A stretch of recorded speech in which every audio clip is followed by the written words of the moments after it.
Good day everyone, my name is Mayan Hornido and I am going to present the culture and tradition of Bagubo Klata tribe together with my partner Louis Andrew Asuro. Okay, so let's proceed to their traditional attire. Okay, so luko, men and women's wear. Ito ay isang tradisyonal na kasuotan na isinusuot ng parehong kalalakihan at kababaihan sa kultura ng Bagubo Klata. Parehong isinusuot ito ng mga kalalakihan at kababaihan. Tandaang maigi.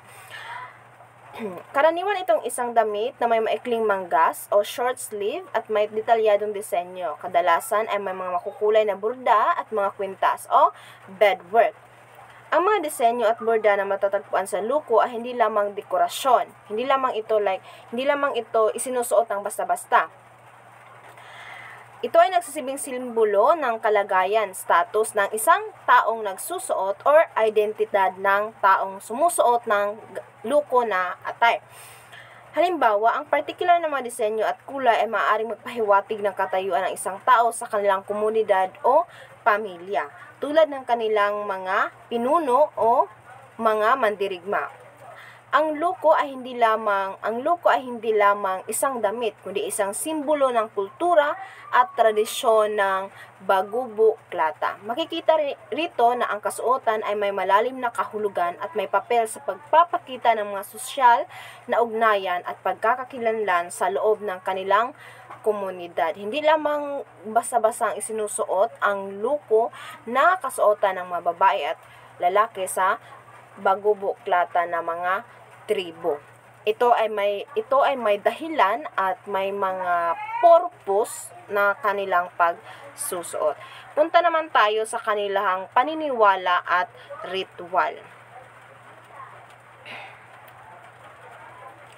Ang Bagubo Klata ay sumusunod sa administikong paniniwala na kung saan naniniwala silang may mga espiritu o Diyos na nakatira sa mga bagay at puok sa kalikasan tulad ng mga bundok, ilog at iba pang likas na elemento. Ang mga espiritu ng bundok at ilog halimbawa ay may mahalagang papel sa kanilang buhay at kultura.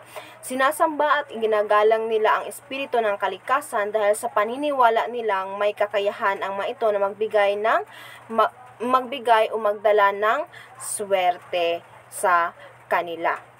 Punta naman tayo sa kanilang economic activities. Ang pangunahing kabuhayan ng mga Bagubo Klata ay nakasentro sa agrikultura at mga gawaing kaugnay ng kagubatan. Ang Bagubo Klata ay may pangunahing umaasa sa pagtatanim, paghuhulog ng mga ani mula sa kanilang mga sakahan at kagubatan.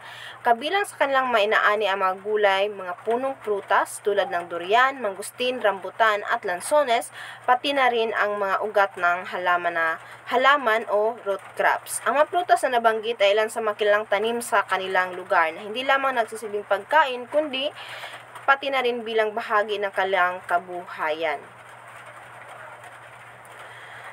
At ang kanilang kultura ay malaking bahagi sa kanilang araw-araw na buhay, pati na rin sa kanilang kultura at tradisyon. Makita sa talatang ito na ang kanilang kabuhayan ay malapit na nakatali sa kalikasan at ang kanilang pangangalaga sa lupa at mga puno ay hindi lamang para sa pagkain, kundi pati na rin sa pagpapanatili ng kanilang komunidad at kultura. Para mas mabigyang linaw ang kultura at tradisyon ng mga Bagubo Klata na tribo ay may inilahad ako ditong summary upang mas maintindihan nating lahat.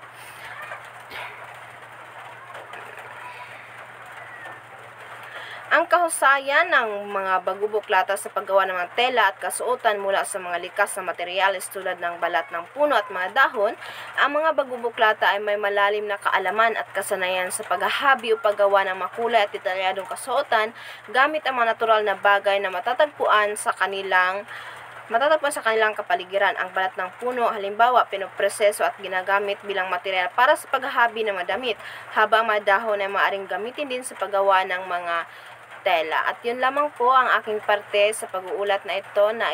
Nais kong magkaroon kayo ng kaalaman patungkol sa kanilang mga tradisyonal at kultura patungkol sa kanilang paniniwala, sa kanilang makasuotan, at sa kanilang economic activities. Yun lamang po at maraming salamat.